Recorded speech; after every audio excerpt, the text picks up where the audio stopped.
Hello दोस्तों, कैसे हो आप लोग। उम्मीद करता हूँ आप और आपका परिवार बेहतर और बढ़िया होगा और हिंदी विषय से आपकी टीजीटी की तैयारी बहुत अच्छे से चल रही होगी। चलिए सेकंड क्लास देखते हैं। इससे पहले एक क्लास और डाल दी और ये प्रीवियस ईयर की सीरीज़ मैंने चालू की है और प्रीवियस ईयर के यहाँ पर क्वेश्चन देख रहे हैं। कलकत्ता में स्थापित फोर्ट विलियम कॉलेज के संस्थापक कौन थे। एक क्वेश्चन यही बन जाता है कि फोर्ट विलियम कॉलेज कहाँ पर है, तो कलकत्ता में है। पिछली वीडियो में बता चुके हैं इसकी स्थापना 1800 में हुई है। अब यहाँ पर पूछा जा रहा है इसके संस्थापक कौन है, तो जॉन गिलक्रिस्ट। बहुत बार इस क्वेश्चन को पूछा गया है, पिछली वीडियो में बताया भी है। टीजीटी 2005 में इस क्वेश्चन को पूछा गया है, यहाँ पर डेट भी मेंशन है। नेक्स्ट क्वेश्चन है सदल मिस्र की भाषा की विशेषता है। तो सदल मिस्र की भाषा की विशेषता क्या है। क्या पूर्वीपन है उनके अंदर, या उर्दू की प्रमुखता है, सहज एवं प्रभावमयी भाषा है। तो पूर्वीपन की बात होती है। सदल मिस्र से क्या क्या क्वेश्चन बनते हैं, चलिए और भी देख लेते हैं। सदल मिस्र के बारे में थोड़ा सा डिटेल में जान लेते हैं। सदल मिस्र बिहार प्रांत के शाहबाद, अब जो है भोजपुर जिलों के धूपडीहा गांव के रहने वाले शाकदीय ब्राह्मण थे। जाति से क्या थे, शाकदीय ब्राह्मण थे। इनके पिता का नाम नंदमणि मिश्र तथा ये कलकत्ता के फोर्ट विलियम कॉलेज के हिंदुस्तानी विभाग में अध्यापक थे, यानी टीचर थे।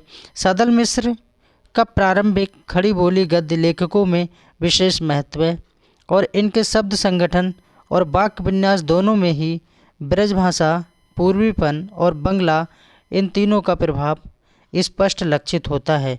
अब देखिए उसमें पूछा गया है कि पूर्वीपन, तो आने वाले एग्जाम में यहाँ से कुछ भी बन सकता है। तो आपको ये भी नोट डाउन कर लेना है कि ब्रजभाषा भी रही है सदल मिस्र में, और पूर्वीपन और बंगला, इन तीनों को प्रभाव स्पष्ट रूप से देखने को मिला है।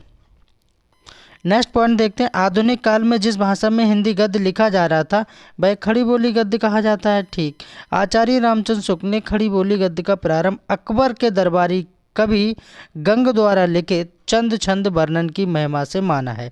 अब यहाँ पर कई क्वेश्चन बन जाते हैं, आराम से समझ लेते हैं। जैसे चंद छंद वर्णन की महिमा, ये रचना किसकी है, तो किसकी है, कवि गंग की है। और कवि गंग किसके दरबारी कवि थे, तो ये अकबर के थे। नवरत्न किसके दरबार में मिलते हैं, अकबर के। अकबर का जन्म कब हुआ, 1542, मृत्यु 1605। ठीक है, और ये कौन से काल में है, मुगल काल में है। ठीक है, ये इतिहास की बात रही, कुछ भी पूछा जा सकता है, सब कुछ क्लियर करते चलेंगे। सदल मिस्र के पहले गद्यकार हैं और सदल मिस्र की 2 गद्य कृतियां हैं। नास्केतोपाख्यान बार बार पूछा जाता है। नास्केतोपाख्यान रचना किसकी है, तो सदल मिस्र की, या चंद्रावती या नास्केतोपाख्यान, दोनों याद रखना है। रामचरित्र को भी याद रखना है। इसकी स्थापना 1806 में हुई है। नास्केतोपाख्यान की 1803 में हुई है। हिंदी का गद्य साहित्य आचार्य रामचंद्र तिवारी के अनुसार है। ठीक, रामचंद्र शुक्ल के अनुसार सदल मिस्र ने व्यवहारोपयोगी भाषा लिखने का प्रयत्न किया है। श्याम सुंदर दास ने तत्कालीन गद्य लेखकों में इंशाअल्लाह रानी केतकी की कहानी किसने लिखी है, इंशाअल्लाह खां ने लिखी है। तो इंशाअल्लाह खां के बाद दूसरे स्थान पर सदल मिस्र को रखा जाता है, माना जाता है। लल्लू लाल की रचना प्रेम सागर किसने लिखी है, लल्लू लाल ने लिखी है। ब्रज भाषा का प्रभाव दृष्टिगोचर होता है, यानी कहा जा सकता है कि प्रेम सागर को लल्लू लाल ने ब्रज भाषा में लिखा है तथा शैली आख्यात्मक है और लल्लू लाल की सबसे प्रसिद्ध रचना है। मुंशी सदा सुखलाल की रचना सुख सागर को भी याद रखना है। ये मुंशी सदा सुखलाल की रचना है, एक धार्मिक ग्रंथ है और इसकी भाषा पर पंडिताऊपन एवं फारसी का प्रभाव है। सुख सागर विष्णु पुराण के उपदेशात्मक प्रसंग पर आधारित है। इंशाअल्लाह खां की रचना है रानी केतकी की कहानी, कई बार पूछा गया है। इन्हीं से क्वेश्चन आगे आपको मिलेंगे। तो रानी केतकी की कहानी किसने लिखी है, इंशाअल्लाह खां ने लिखी है, ये आपको याद रखना है। चलिए अब देख लेते हैं, इससे रिलेटेड और भी क्वेश्चन पूछे गए हैं। क्वेश्चन काफ़ी रिपीट होते हैं, बस आपको अच्छे से पढ़ना है। देखिए मैंने व्याख्या में बहुत अच्छे से समझाया था कि प्रेम सागर किसकी रचना है। अब आप आराम से लगा देंगे लल्लू लाल की रचना है। प्रेम सागर किसकी है, लल्लू लाल की, और ये पीजीटी 2011 में पूछा गया है। नेक्स्ट क्वेश्चन है रानी केतकी की कहानी। तो रानी केतकी की कहानी इंसान खां ने लिखी है और आप इस पर डेट भी देख लीजिए 2011, 2004 और 2012। इतनी बार इस क्वेश्चन को पूछा गया है। फिर पूछ लिया रानी केतकी की कहानी के रचनाकार कौन है, तो अभी बताया रानी केतकी की कहानी इंसान खां ने लिखा है। नेक्स्ट क्वेश्चन, निम्नलिखित में से कौन फोर्ट विलियम कॉलेज कलकत्ता में हिंदी के अध्यापक थे, तो कौन थे, सदल मिश्र थे। ठीक है, नास्केतोपाख्यान किसने लिखा है, सदल मिश्र ने लिखा है, बताया था उसमें। तो वही सब क्वेश्चन लौट बदल के पूछे गए हैं बार बार, तो आपको अच्छे से पढ़ना है। इनमें से कौन कलकत्ता के फोर्ट विलियम कॉलेज से समृद्ध थे, तो कौन थे, लल्लूलाल थे, लल्लूलाल को याद रखना है। नास्केतोपाख्यान के लेखक कौन है, सदल मिश्र हैं। वही क्वेश्चन बार बार पूछे गए हैं रिपीट होके। चलिए नेक्स्ट देखते हैं। इनमें से सदल मिश्र की रचना कौन सी है, सदल मिश्र की अभी मैंने बताई रानी केतकी की कहानी इंशाअल्लाह हो जाएगा, प्रेम सागर लल्लूलाल हो जाएगा, सुख सागर। ठीक है, नास्केतोपाख्यान को टिक करना है, नास्केतोपाख्यान सदल मिश्र की रचना है, यानी डी बिल्कुल सही हो जाएगा। टीजीटी 2011 में पूछा गया है। इंशाअल्लाह खां द्वारा रचित रानी केतकी की कहानी का दूसरा नाम क्या है, मतलब जो रानी केतकी की कहानी है वो लिखी किसने है, इंशाअल्लाह खां ने। विधा की दृष्टि से क्या है, एक कहानी है, ये भी याद रखना है। पूछा जाता है कि क्या है, तो एक कहानी है। इसमें पूछा जा रहा है उसका दूसरा नाम क्या है, तो उदयभान रचित है। इंशाअल्लाह खां द्वारा रचित रानी केतकी की कहानी का दूसरा नाम है उदयभान चरित, उदयभान चरित। और ये एनबीएस प्रवक्ता 2019 में ही पूछा गया है इस क्वेश्चन को। उदयभान चरित के लेखक कौन है, तो इंशाअल्लाह खां हो जाएगा, वही नाम पूछ लिया बदल के। उदयभान चरित के लेखक कौन है, इंशाअल्लाह खां है। टीजीटी 2002 में पूछा गया और वही 2002 वाला क्वेश्चन 2019 में एनबीएस में पूछ लिया। तो ये सारी बातें आपको नोट डाउन करते रहना और याद रखना है। सुख सागर की रचना है, सुख सागर किसकी रचना है, तो अभी हमने बताया सुख सागर किसकी रचना है, सदा सुखलाल की है। ये 2009 में ही पूछा गया है टीजीटी में, याद रखना है। सुख सागर का विषय क्या है, सुख सागर रचना का विषय क्या है, शिव पुराण के प्रेरक प्रसंग किसकी बात की गई है, विष्णु पुराण के उपदेशात्मक प्रसंग, यानी भगवान विष्णु की बात की गई है। दिल्ली केंद्रीय विद्यालय पीजीटी 2015 में इसको पूछा गया है। लल्लूलाल जी का सर्वाधिक प्रसिद्ध ग्रंथ कौन सा है, तो प्रेम सागर है, याद रखना है प्रेम सागर। उर्दू को यामनी भाषा कहने का श्रेय किसको जाता है, तो उर्दू को यामनी भाषा कहने का श्रेय किसको जाता है, सदल मिश्र या लल्लूलाल। दो विकल्प ऊपर मिलेंगे, लल्लूलाल और सदल मिश्र, या इंशाअल्लाह खां या सदा सुखलाल न्याज। तो किसको कहा जाता है, लल्लूलाल ने उर्दू को यामनी भाषा कहा है और उनकी प्रमुख रचना प्रेम सागर है, जिसमें प्रारंभिक खड़ी बोली के नमूने मिलते हैं।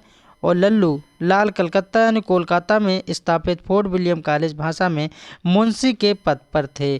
कभी कभी उनकी पोस्ट भी पूछ लेता है कि किस पद पे थे, तो मुंशी के पद पे थे। कौन से कॉलेज में, फोर्ट विलियम कॉलेज, कहाँ पर है, कलकत्ता।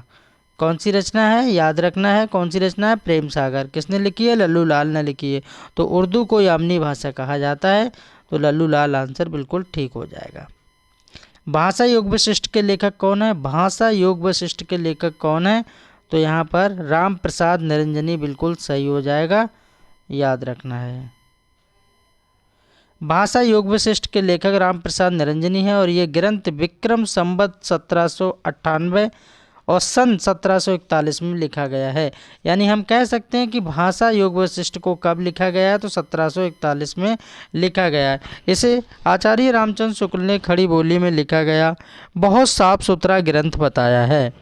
अब तक पाई गई पुस्तकों में भाषा योग वशिष्ठ सबसे पुरानी है, जिसमें गद्य अपने परिष्कृत रूप में दिखाई पड़ता है। इसे आचार्य रामचंद्र शुक्ल ने खड़ी बोली का प्रथम ग्रंथ भी माना है। वेरी मोस्ट इम्पोर्टेंट कर लीजिए। और इसकी भाषा गुरुमुखी लिपि से मिलती जुलती है। किसकी बात हो रही है, भाषा योग वशिष्ठ की बात हो रही है। और लेखक कौन है, राम प्रसाद निरंजनी, और सन 1741। खड़ी बोली की पहली रचना क्या है, तो खड़ी बोली की पहली रचना क्या है, ये क्वेश्चन काफ़ी बार पूछा गया है। नास्केतोपाख्यान है, किसने लिखा है, सदल मिश्र ने लिखा है, पहले बता चुका हूँ मैं।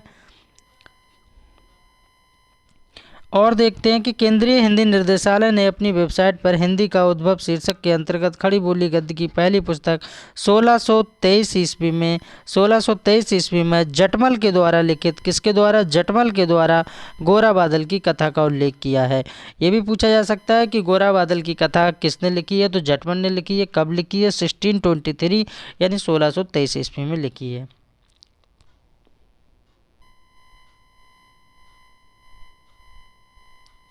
नेक्स्ट देखते हैं गोरा बादल की कथा किसके द्वारा रचित है। वही क्वेश्चन पूछ लिया। तो गोरा बादल की कथा किसके द्वारा लिखित है? तो जटमल के द्वारा लिखित है। NBS TGT 2019 में ही इस क्वेश्चन को पूछा गया है।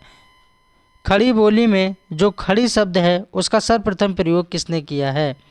खड़ी बोली में जो खड़ी शब्द है, किसकी बात हो रही? खड़ी शब्द का प्रयोग सर्वप्रथम किसने किया है? तो इस क्वेश्चन को आयोग ने इनवैलिड करार दिया है, क्योंकि इसका क्वेश्चन का आंसर यहाँ पर मैच नहीं हुआ है। डाइट प्रवक्ता परीक्षा 2014 में इसको पूछा गया है। व्याख्या देख लेते हैं। खड़ी बोली पद का भाषा विशेष के अर्थ में सर्वप्रथम प्रयोग 19वीं शताब्दी के प्रथम दशक में लल्लूलाल, सदल मिश्र तथा जॉन गिलक्रिस्ट ने किया था, किंतु खरी या खड़ी शब्द का प्रयोग सर्वप्रथम किसने किया, ये विवादास्पद है, अर्थात कन्फ्यूजन का सब्जेक्ट बना हुआ है। नेक्स्ट क्वेश्चन देखते हैं। खड़ी बोली का पहला प्रयोग किसके द्वारा किया गया था? तो जॉन गिलक्रिस्ट के द्वारा किया गया था, ये याद रखना है। नेक्स्ट क्वेश्चन देखते हैं। आधुनिक हिंदी साहित्य के इतिहास में राजा द्वय के नाम से विख्यात 2 रचनाकार कौन से हैं? ये क्वेश्चन भी कई बार पूछा जा चुका है। पिछली वीडियो में मैं करा चुका हूँ इस क्वेश्चन को। तो किसको जाना जाता है? तो राजा लक्ष्मण सिंह और शिव प्रसाद सितारे हिंद और राजा लक्ष्मण सिंह को राजा द्वय के नाम से जाना जाता है। हिंदी के प्रथम गद्यकार कौन थे? हिंदी के प्रथम गद्यकार कौन है?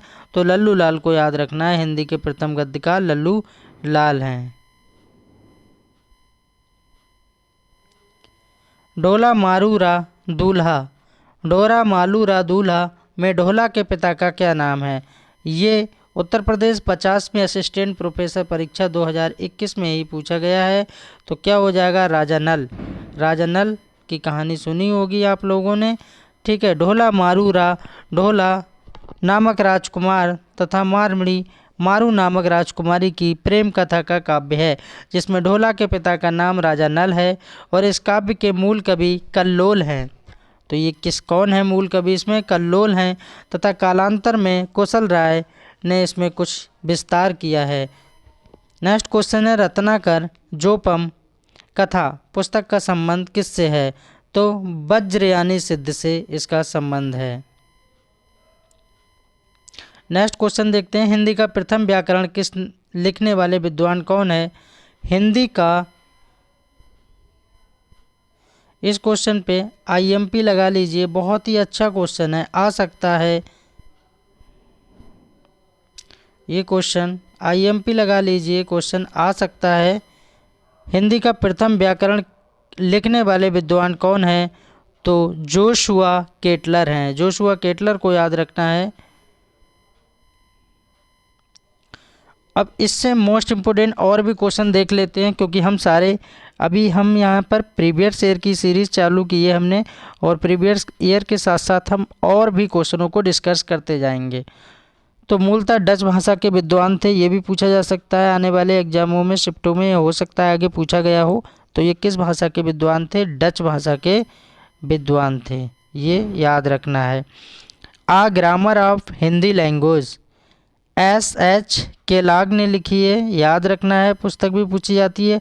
A grammar of modern Hindi Edwin Greaves ने लिखी है, ध्यान रखना है। हिंदुस्तानी ग्रामर जॉन गिलक्रिस्ट ने लिखी है।